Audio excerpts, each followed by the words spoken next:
Entonces, hoy es viernes, es 3 de julio, son las 12:44. Vamos a concluir el tema de modelos clásicos de regresión lineal. Aquí está la parte 2. Esta presentación la van a tener, bueno, ya la tienen disponible en el Telegram y la van a tener en Google Classroom. Entonces, vamos a partir desde esta parte, donde teníamos que generar primero, ¿qué es una función de regresión lineal? Literalmente es una forma funcional. Vamos a generar una ecuación en la que vamos a tener una variable que es dependiente y otra variable que es independiente. Esto cuando hacemos un análisis univariado, que diga bivariado, como este. Cuando hacemos un análisis bivariado, vamos primero a partir de la ecuación de la recta, de ahí vamos a convertirlo en una función de regresión lineal, donde ahora y va a ser yt, beta 0 va a ser la ordenada al origen, beta 1 va a ser mi pendiente, mi valor de x más un error asociado a mi estimación, ¿no? Entonces básicamente va a ser mi variable de pendiente es igual a un beta 0 más un beta 1 que multiplica mi variable independiente más un error asociado a la estimación, o dicho de otra forma, variable dependiente es igual a ordenada al origen más pendiente óptima que multiplica la variable independiente más un error asociado a la estimación. Entonces, básicamente lo que estamos haciendo aquí, o lo que tenemos que plantear en un modelo clásico de regresión lineal, es una fórmula en la que en la que y dependa de x, ¿no? Aquí, por tanto, vamos a generar una hipótesis donde vamos a decir que el PIB de México está en función del PIB de Estados Unidos, ¿no? Entonces, aquí, ¿cuál va a ser la variable dependiente? El PIB de México, la variable independiente, el PIB de OA. Y vamos a generar dos hipótesis, la hipótesis nula y la hipótesis alternativa. A la hipótesis nula generalmente la conoceremos como H0, y esta va a ser que el PIB de México sí depende del PIB de Estados Unidos, y a la hipótesis alternativa, que va a ser H1, el PIB de México no depende del PIB de Estados Unidos, ¿no? Para este análisis vamos a utilizar como siempre RStudio. ¿Y cuál es el detalle?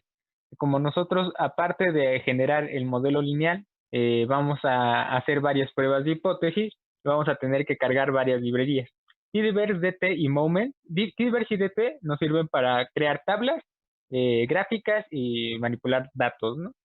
Pero Moments, LMTest, Card, NonTest y Struct Change nos van a servir para utilizar las diversas funciones que tendremos que utilizar para hacer todas y cada una de nuestras pruebas de hipótesis. El modelo que generemos tiene que pasar por 8 pruebas, 8 supuestos, y esas pruebas las generaremos con estas librerías. Entonces, otra vez, ustedes escriben library y entre paréntesis la librería se va a activar, ¿no? Entonces aquí está el screenshot para que lo vayan viendo. Recuerden que esto lo van a tener también en el RStudio Cloud. Pero el banco de datos del Banco Mundial proporciona datos sobre el PIB de varios países, ¿no? Podemos ver aquí una pequeña imagen. La información sobre valores del PIB en dólares constante a precios de 2010 está disponible en la siguiente liga. Ahora, ¿por qué utilicé esa base en particular? Porque al estar todo en dólares constantes a precios de 2010, lo que va a hacer es facilitarme la interpretación de los datos y también que estos sean mucho más fáciles de ser comparables, porque todo está en las mismas unidades. Entonces, para este ejemplo, podemos descargar los datos del PIB de México y del PIB de Estados Unidos de esta liga, ¿no? Entonces, yo voy a seleccionar, porque ahorita van a ver lo que voy a hacer. Entonces, ahí tenemos ya nuestra liguita, chb94.github.io, diagonal gdp.csv. Entonces, están desde 1980 hasta 2018 y se van a ver algo así. Ahora, esa es la primera parte, la propuesta de los datos con los que vamos a trabajar. Y ahora sí, vamos a esta parte donde íbamos a generar ya nuestro modelo clásico de regresión lineal. Entonces, volvemos a que tenemos que plantear nuestra ecuación de la recta, y es igual a b más m por x, ¿no? Replanteamos nuestra ecuación como una función de regresión lineal, donde agregamos ahora sí yt es igual a beta 0 más beta 1, entre paréntesis xt, más et. Et es el error asociado a la estimación. Entonces, sustituimos nuestras variables en una función de regresión lineal. Yt va a ser la variable dependiente, es igual a beta 0 más beta 1, que va a ser la variable independiente, más el error asociado a la estimación, ¿no? Entonces, ¿Cómo sería la versión final? Variable dependiente igual a ordenada al origen más otra vez pendiente óptima por variable independiente más error asociado a la estimación, ¿no? Entonces, nuestro modelo lineal siempre como lo vamos a plantear, el PIB de México es igual a beta 0 más beta 1 por el PIB de Estados Unidos más ET. Dicho de otra forma, nuestra base de datos, ¿cuáles son el nombre de nuestra columna? GDP US y GDP MX. Entonces, ¿cómo vamos a plantear nuestra ecuación? Como GDP-MXT es igual a beta 0 más beta 1 GDP US T más un error asociado a la estimación. Y para generar esta misma función de regresión lineal en R para meterla, para poder operarla, ¿cómo lo vamos a escribir? Con una función LM. LM y entre paréntesis GDP, bajo MX, este signito, esta tilde, después GDP US, que va a ser nuestra variable independiente, coma, los datos igual a GDP. Entonces ustedes ven que aquí nos aparece una fórmula. La fórmula la va a ser, es un modelo lineal donde el PIB de México depende del PIB de Estados Unidos y los datos son el Producto Interno Bruto de el GDP, ¿no? Entonces vamos a ver que tenemos dos datos, el intercepto y un dato aquí para la variable independiente que va a ser el valor de nuestro beta. Entonces vamos a sustituir nuestros valores y cómo tendría que quedar ya nuestra función de regresión final. El Producto Interno Bruto de México, borrar, es este, es igual a la ordenada al origen, que es 7.724 por 10 a la 10. Después tenemos el beta 0, el beta 1, que es 6.649 por 10 a la menos 2. Y que multiplica a nuestra variable independiente, que es Producto Interno Bruto de Estados Unidos, más un error asociado a la estimación. Entonces, esto ya es nuestra función de regresión. Entonces, de esta forma sustituimos nuestros valores. Y esto, como tal, ya es la ecuación de una recta, donde el único valor que estaríamos sustituyendo, en realidad, sería ¿no? Entonces, para YT1, YT2, para GDP US en tiempo 1, en tiempo 2, en tiempo 3, en tiempo 4, en tiempo N, ¿no? Y este error asociado a la estimación, ahorita lo vamos a ver, voy a adelantarme un poquito, es la distancia que va a haber entre la línea roja que ven y cada uno de los posibles, de los circulitos, ¿no? De los gráficos, de los puntos de esta gráfica de dispersión, ¿no? Entonces, el error es esa distancia. ¿Sí? Esto, de hecho, otra vez le digo, lo tendríamos que calcular a mano, no nos va a dar tiempo, pero sí, a petición de algunos compañeros, lo que vamos a hacer es que yo voy a hacerlo a mano y les voy a subir las fotos para que vean más o menos cómo se hace, ¿no? Entonces, ahora bien, esto ya lo tienen aquí. Voy a regresarme rápido al Telegram porque ustedes recuerdan que tenemos el RBot, ¿no? Entonces, rapidísimo, lo que voy a hacer aquí es generar mi GDP. Es igual a, para que vean cómo lo hago, ris.csv.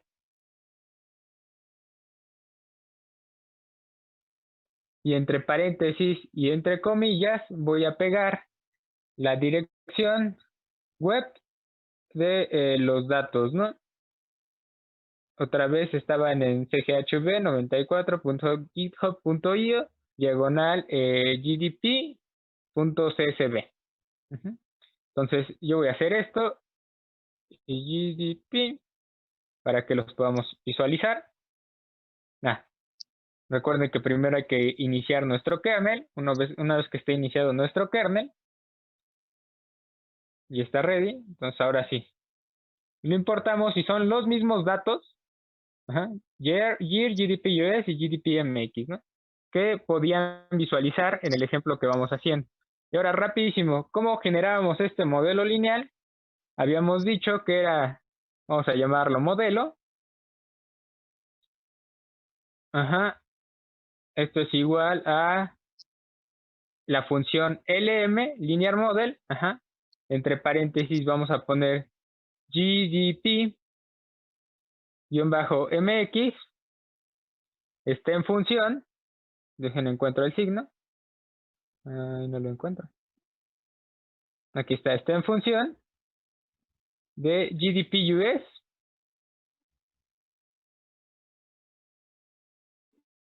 y los datos,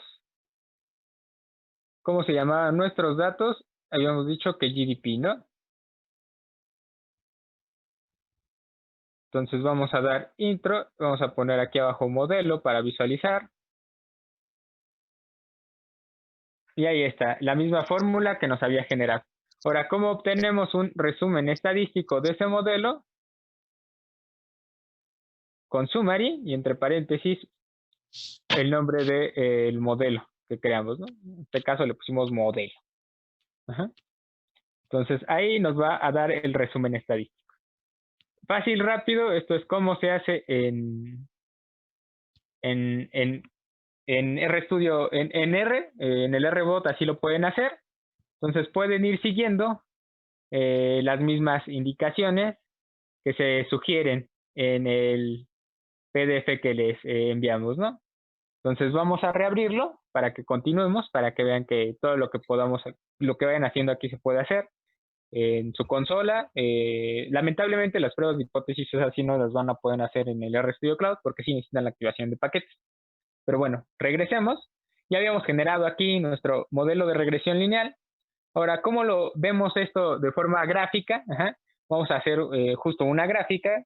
Vemos que plot GDP, bueno, el eje X va a ser el PIB de Estados Unidos, el eje Y PIB de México, el color es púrpura, y agregamos una línea con la función appline y entre paréntesis, ¿qué vamos a escribir? Justamente nuestro modelo lineal, ¿no? LM, entre paréntesis GDP MX, en función de GDP US, los datos es igual a GDP, el color es rojo, ¿no? Y es la línea roja que nos está dibujando. Entonces, la pendiente de esta línea roja es el mejor estimador linealmente insesgado. Se dice que ese mejor estimador linealmente insesgado tiene que tener varias características. Justamente tiene que ser eficiente, insesgado, y tiene otras dos características que ahorita les menciono, que se me fueron. Pero, aquí está. Insesgado o centrado, consistente, eficiente o preciso. Entonces, son las características que tiene que tener. ¿Para qué? Para que justamente esta línea pase por la mayor cantidad de puntos y la distancia que existe entre cada una de las bolitas o cada una de las observaciones sea la mínima, ¿no? Entonces, justamente esa es la recta con la pendiente que pasa por la mayor parte de los puntos. Y los errores se minimizan, o sea, en teoría se tendrían que minimizar o acercar a cero. ¿Por qué? Porque todos los, vamos a ponerlo así, todos los errores de abajo, que voy a poner con un bolígrafo, a ver, color, todos los errores de abajo que van a ser los verdes, la distancia de lo de abajo, ay, qué fea línea, pero todas las distancias que hay, en teoría son distancias negativas, ¿no? Entonces las de arriba, en teoría son distancias positivas, ¿no? Entonces las distancias se tendrían que sumar y la suma de esas distancias tendría que ser cero. O eso es lo que nosotros pretenderíamos, ¿no? Y ahora, ya generamos el modelo, ya vemos más o menos gráficamente cómo se ve. Ahora vamos a ver si es eficiente, y eso ahorita ya va a ser con las pruebas. Pero mientras vamos a continuar, bueno, aquí vemos el resumen estadístico del modelo con summary. Bueno, modelo es igual a LM de GDP MX en función de GDP US, los datos GDP, summary modelo para ver el resumen estadístico. Lo primero que vemos es la fórmula, los residuales, nos dicen el mínimo, del mínimo al máximo y los cuartiles. Aquí está el primer output que habíamos visto, con el valor del intercepto y también el valor de, ¿cómo se llama? Del beta, ¿no? Entonces, vamos a revisar varias partecitas. Primero el intercepto. Tenemos 4 columnas, la estimación, el valor del coeficiente, el error asociado a, bueno, el error estándar, el t-value con el que se calcula el p-value, y con el p-value vamos a saber si nuestra variable tiene significancia estadística o no. Aquí R nos dice si tienen significancia estadística con el número de asteriscos que aparecen.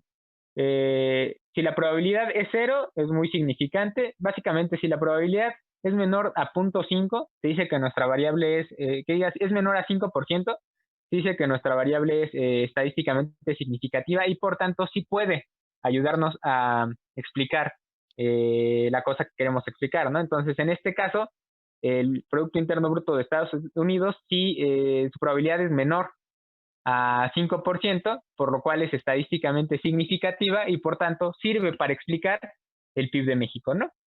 Es lo que vemos aquí. Dado que el p-value es menor a 5%, tanto para el intercepto como para el beta 1, podemos afirmar que las variables tienen significancia estadística y por tanto entramos en zona de no rechazo de la hipótesis nula. Ojo, esto es bien importante. Nunca decimos se acepta la hipótesis nula, no, no, no. Tenemos que decir, entramos en zona de no rechazo de la hipótesis nula. Dicho lo anterior, existe evidencia estadística que sugiere que el PIB de México está en función del PIB de Estados Unidos y que si el PIB de Estados Unidos crece en $1, recuérdense que todo está en dólares constantes a precios de 2010, el PIB de México podría crecer en $0.6, $0.06. Y es lo que vemos aquí, ¿no? 6.64 por 10 a la menos 2. Recorremos el punto dos veces, y es 0.06, ajá, y ese es 0.06, ¿en qué unidad estamos hablando? En dólares. Entonces, esa es nuestra tasa de cambio, ¿no? Ya es que acuérdense que la pendiente viene siendo una tasa marginal, es lo que tendríamos aquí, ¿no? Entonces, por cada dólar que el PIB de Estados Unidos crece, el de México crece ¿en cuánto? En 0.06 unidades, ¿no? En 0.06 dólares. Ahora, aquí hay que hacer notar algo. Aquí el error asociado al beta 0 es cercano a, diga, al beta 1, que lo vamos a ver aquí, borrar, es cercano a 0, ¿no? Es casi 0. Es un número muy pequeño, 1.59 por 10 a la menos 3. Entonces es 0.001, ¿no? Entonces podríamos desde aquí empezar a pensar, no, pues no tenemos errores, hay significancia estadística, pero ¿qué pasa si leemos un poquito más? El error asociado a la estimación es importante hacer notar que se aleja mucho, pero mucho de ser. Ajá. Esto viola uno de los primeros supuestos de los modelos clásicos de regresión lineal, que es lo que vamos a ver aquí, y justo es la nota que hacemos, es importante hacer notar que los errores se alejan mucho de cero, por lo que se debe ajustar el modelo, además de someterlo a varias pruebas estadísticas, ¿no? Entonces, esa es una. Y aparte de esto que encontramos aquí, el R cuadrado ajustado, que básicamente es el coeficiente de determinación, y es igual a 0.97%, por lo cual el 97% de nuestras variables están incluidas en el modelo, y el R cuadrado ajustado es igual al 97%. Por lo que hasta ahorita lo ideal es que siempre nuestros R's cuadrados superen el 90-95% para que nuestro modelo sea más preciso, ¿no? Entonces aquí hay varios variables más, por ejemplo aquí están el F estadístico con 1744 en un grado y sobre 1 y 37 grados de libertad. Eso se tiene que explicar, nos tardaríamos un poquito en explicar eso porque ya son temas de econometría y básicamente es cómo funciona internamente todo esto. No nos va a dar tiempo de ver muchas cosas, pero sí la idea es que intentemos al menos introducirnos bien en lo que es el modelo lineal y las pruebas de hipótesis necesarias para pasar este modelo, ¿no? Entonces, vamos a continuar. Esta es una gráfica con ggplot y es una gráfica de dispersión lineal, de dispersión con regresión lineal y suavizamiento de patrones, ¿no? Entonces ustedes pueden ver que, bueno, se hace con ggplot, entre paréntesis los datos GDP, los ejes, el X va a ser el PIB de Estados Unidos, el Y va a ser el PIB de México, más Geometric Point, más Geometric Smooth, que va a ser justamente la línea que ustedes ven, la azul, método Linear Model, ¿no? Entonces aquí ya no tenemos que poner toda la ecuación, nada más Geometric Smooth y el método, ¿no?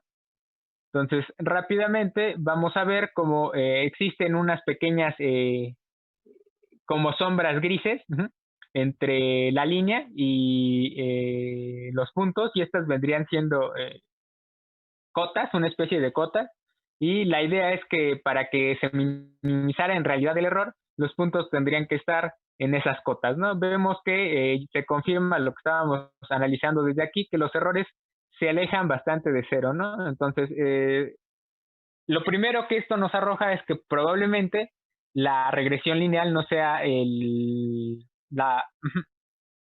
la forma óptima de hacer un pronóstico para estas variables, ¿no? De hecho, van a ver que vamos a hacer las pruebas de hipótesis y no va a pasar ninguna de nuestras pruebas de hipótesis. Y eso cuando nosotros ya vamos haciendo modelos lineales, modelos de pronósticos, eso poco a poco nos va ayudando, ajá, a adquirir nuevas habilidades, ¿no? La idea aquí es que recuerden que en la parte uno realizamos el análisis de inferencia estadística, entonces desde ahí se podían ir dando cuenta que las series de datos tenían ciertas particularidades. Básicamente les voy a adelantar la conclusión de lo que tendríamos que hacer. Recuerdan que las series de tiempo tienen ciclo, tendencia, estacionalidad y ruido. La idea es quitar una de esas variables. En este caso, lo que haríamos sería linealizar las variables sacándoles los logaritmos para de esa forma quitar la tendencia y utilizar modelos logarítmicos, funciones logarítmicas para hacer el modelo. Si ustedes aplican, ya después lo verán, eso sí, lo van a ver en econometría, funciones double log o regresiones double log, pueden solucionar muchos de los problemas que tienen las regresiones lineales, ¿no? Entonces, aquí está el gráfico de dispersión, pero ahora sí, lo que nos interesa es justamente que este modelo sea fiable y por tanto tiene que pasar una serie de pruebas. La principal, la primera era que el PIB de México está en función de Estados Unidos y vimos que estadísticamente sí hay alguna significancia, hay alguna evidencia y por tanto podemos afirmar que sí existe evidencia de esta relación. Y otra vez entramos en zona de no rechazo de la hipótesis nula, por lo que el PIB de México sí depende, o si hay evidencia estadística de que el PIB de México sí depende del PIB de Estados Unidos, ¿no? Entonces, ¿qué supuestos tendría que pasar nuestro modelo para que fuera fiable? Tendría que pasar 8, entre ellos el valor esperado de los errores es igual a 0. Los errores son homocedásticos y no heterocedásticos, lo iremos explicando poco a poco. Tiene que existir más bien tiene que haber ausencia de autocorrelación serial de los errores. La causalidad tiene que ser unidireccional, tiene que haber distribución normal de los errores, tiene que haber linealidad del modelo, tiene que haber, bueno, más bien, necesitamos una ausencia de colinealidad perfecta entre los regresores y el modelo tiene que ser estable estructuralmente. En las últimas tres, no sé si nos dé tiempo de abordarlos, pero vamos a seguir, ¿no? Entonces, el valor esperado de los errores es igual a 0. Ya lo habíamos revisado aquí. Para nuestro estimador, beta 1 sí se acerca a 0, sin embargo, para todo el modelo, no. Entonces, como se puede observar, el valor de los errores se aleja mucho de 0, por lo que se vio el primer supuesto del modelo clásico de regresión lineal. Ya desde aquí, nuestro modelo no pasa, la primera prueba, tendríamos que reajustarlo, pero vamos a ir viendo las demás pruebas para que las vayamos conociendo, ¿no? Entonces, los errores son homocedásticos y no heterocedásticos. ¿Qué significa esto? La heterocedasticidad significa que la varianza de los errores asociados a la estimación no es constante a lo largo de las observaciones. La existencia de heterocedasticidad en los errores viola un supuesto básico del modelo. Entonces, no tiene que existir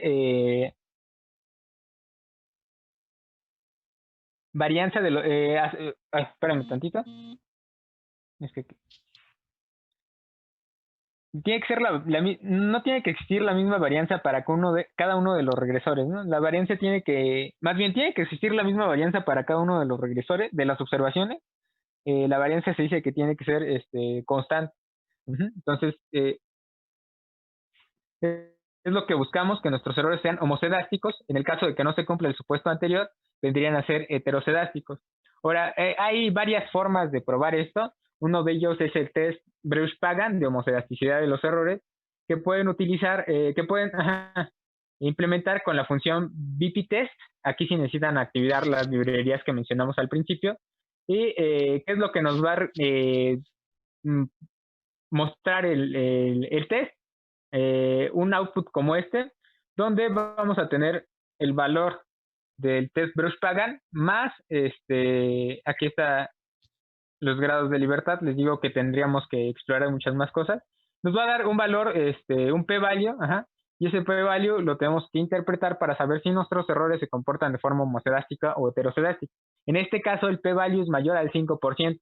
Entonces, por lo tanto, se rechaza la hipótesis nula, se confirma que los errores son heterocedásticos y no homocedásticos. ¿Qué quiere decir esto? Que, por tanto, los errores no tienen varianza constante. Ajá. Varían mucho y es por eso que son tan grandes. Ajá. Es por eso que no se acercan a ser. ¿Sí? Entonces, vamos a continuar. Ausencia de autocorrelación serial. Bueno, la segunda prueba tampoco nos la pasó. La ausencia de correlación serial de los errores. No debe existir asociación lineal entre los errores. Los errores no deben comportarse como una combinación lineal. Esto tiene que ver con álgebra vectorial. No sé si recuerdan sus clases de álgebra vectorial, pero ¿qué pasa cuando multiplicamos un vector por un escalar? Se vuelve una combinación lineal, ¿no? Entonces, ¿cuál es el detalle aquí? Vamos a ponerlo de esta forma. El PIB de la Ciudad de México ha de corresponder como un 20% del PIB de toda la República, pongámoslo así. Entonces, ese 20%, si lo multiplicamos por un escalar 5, va a llegar al 100. Entonces, técnicamente es una combinación lineal. Nosotros cuando nos intentamos modelar el PIB y lo hacemos en función de la idea de cuentas nacionales, donde el Producto Interno Bruto en una economía cerrada y con gobierno, ¿qué vendría siendo? Gasto público más gasto privado, ¿no? Y párenle de contar, ¿no? Entonces esas dos variables sumadas van a dar el PIB y si nosotros las ponemos como variables explicativas para un modelo, lo único que vamos a estar es metiendo vectores de combinaciones lineales para explicar una variable que ya por default es el resultado de la suma de esas dos. Entonces, eso como tal nos generaría errores, haría que nuestro modelo llegara a lo que se denomina un overfitting o un sobreajuste. Uh-huh. Entonces, ¿cuánto es 2 más 2? 4, ¿no? Entonces, es algo así, no sé si me explico. Vamos a continuar para comprobar si existe asociación, una combinación lineal entre los errores. Vamos a utilizar el test Durbin-Watson de autocorrelación de los errores, que se utiliza con la función Durbin-Watson test, entre paréntesis el objeto o el modelo que estamos calculando. Y este test Durbin-Watson nos explica si existe autocorrelación serial de orden 1. Entonces, si alguno de ustedes propuso realizar su proyecto en torno a pronosticar el número de infectados del COVID. Ahora, ustedes saben, con los datos que tienen, ¿no? A ver, otra vez, ustedes saben que el COVID tiene un tiempo de incubación, ¿no? Entonces son 14 días entre que tú puedes tener contacto con una persona y te puedes. Y el tiempo que incuba el virus pueden ser 14 días, ¿no? Entonces, entre el tiempo que te contagias y los síntomas puede pasar ese lapso, ¿no? Nosotros podríamos implementar con los datos de contagios del COVID un modelo autorregresivo con lag hasta de 14, de orden 14, si quieren verlo así. ¿Para qué? Para saber si los contagiados de hoy tienen que ver con los contagiados de hace 14 días, ¿no? Entonces, este es un ejemplo de la autocorrelación. Ajá. Entonces, ¿dónde más se implementa? Modelos de autocorrelación se implementan en analizar eh, acciones, en analizar el mercado bursátil, sector financiero. Entonces, eso quiere decir autocorrelación, ¿no? Entonces, aquí lo que nos dice nuestro Durbin-Watson, la prueba sugiere que la hipótesis se rechaza la hipótesis nula, por lo que el modelo presenta una correlación serial de los errores. Entonces, de hecho, aquí lo que nos dice es justamente esto, alternative hipótesis, RHU diferente de cero. Ajá. Entonces se rechaza la hipótesis nula. Vamos a bajar con el test Breusch-Godfrey. Ahora, no existe un solo test para todas las pruebas que tenemos que hacer. Existen muchos tests que pueden ayudarnos a comprobar o no estos supuestos. Y muchas veces estos pueden contradecirse, ¿no? Entonces, es por eso que la modelística y los pronósticos es una cuestión de tiempo en la que la práctica es importante para que puedan ir adquiriendo habilidades eh, que les permitan tanto eh, solventar los problemas que se generan cuando tienen algún problema de autocorrelación o alguna de otras cosas, o para adquirir más habilidad y generar modelos cada vez más precisos, ¿no? Entonces, aquí está el Breusch-Godfrey para autocorrelación de los errores, y a diferencia del test del Durbin-Watson, este no está acotado solo un orden de autorregresión 1, entonces está un orden de autorregresión P. Nosotros podemos cambiar ese orden, ¿no? Es una prueba más robusta, dado que podemos manipular eso, y la prueba igual, en este caso se genera con el Digitest. eh, Aquí de hecho, Breusch-Godfrey Test for Serial Correlation de orden 1, les digo que el orden lo podemos modificar, y vemos igual que en este caso la prueba sugiere que se rechaza la hipótesis nula porque se presenta autocorrelación serial de los errores. Aquí, de hecho, tengo que hacer un chequeo porque me parece más bien que se contradicen, porque el p-value aquí es igual, casi cero. Entonces, esto es algo que tengo que checar, porque si sí se contradicen, en este caso, lo que dice eh, este cuadrito sería incorrecto, ¿no? Entonces, eso lo vamos a checar, pero bueno, el test Breusch-Godfrey es también un test que se puede utilizar para analizar la autocorrelación serial de los errores, ¿no? Este es muy importante. El cuarto, que es la causalidad, debe ser unidireccional. No existe asociación lineal entre el regresor, variable explicativa, y los errores. Asimismo, la causalidad es unidireccional, es decir, A implica B, pero B no implica A. Ajá. Esto es muy importante. ¿Por qué? Porque si la causalidad no fuera unidireccional, podríamos también afirmar que el PIB de Estados Unidos, en nuestro supuesto, depende del PIB de México. Y dado como, bueno, por sentido común y entendiendo como economistas cómo están constituidas las cadenas de valor, nosotros podemos afirmar que eso no es necesariamente cierto, ¿no? Entonces, una de las formas más fáciles de revisar si una variable, más bien si un modelo tiene causalidad unidireccional o causalidad en el sentido de Granger, es justamente a través de las pruebas de Granger, que no las vamos a ver, pero también es haciendo un modelo cambiando la variable explicativa, ¿no? Entonces recuerden que nuestro primer modelo, que era el PIB de México, dependía del PIB de Estados Unidos, ¿no? Aquí lo cambiamos. El PIB de Estados Unidos depende del PIB de México. Entonces generamos nuestro modelo. ¿Qué es lo primero con lo que nos encontramos? Que en efecto existe significancia estadística de ambas de las variables. Lo que sí se ve reducido es la probabilidad, más bien aumenta la probabilidad del intercepto. Entonces ya ven que ya no tiene 3 estrellitas, sino 2 estrellitas, pero sigue siendo significativa. ¿Qué quiere decir esto? Que si en esta prueba vemos esto y vemos que las variables salen significativas, después de cambiar la variable explicativa de nuestro modelo, esto nos sugiere que no es, que no necesariamente existe una causalidad unidireccional, y esto tiene que ver con algo que se denomina underfitting. Underfitting. Quiere decir que si el overfitting es sobreajuste, underfitting sería nos falta ajuste, por así decirlo. ¿Por qué nos falta ajuste o por qué nuestro modelo tiene tantos problemas? Porque solo tenemos una variable para explicar un fenómeno. Entonces, ustedes saben que el PIB de México probablemente no solo depende del PIB de Estados Unidos, sino de muchas variables más. Entonces, es esa información que no estamos captando, y es por eso que tenemos tantos errores. Ahora, es importantísimo que generemos este tipo de pruebas y este tipo de modelos con dos variables. ¿Por qué? Porque es el principio básico para entender los modelos multivariados, donde los modelos multivariados ya tienen n cantidad de variables, y en un modelo multivariado no se puede hacer un gráfico de 2 dimensiones donde se vea una recta de regresión. Entonces ya eso nos va a requerir que tengamos que pensar las cosas de otra manera, ¿no? Utilizar más nuestra imaginación, si aquí sí lo queremos ver. Ahora, tenemos 1 minuto 23. Lo último que vamos a revisar es la distribución normal de los errores. Los errores se tienen que comportar de forma normal. ¿Y cómo sabemos si una variable, unas observaciones se comportan como una normal o no? Calculando su asimetría y su curtosis, ¿no? Entonces, aquí tenemos normalidad de los errores, SR20, asimetría igual a skewness, y ustedes pueden ver que pongo modelo, el objeto modelo, y fijo, con signo de pesos, residuals, ajá. Aquí,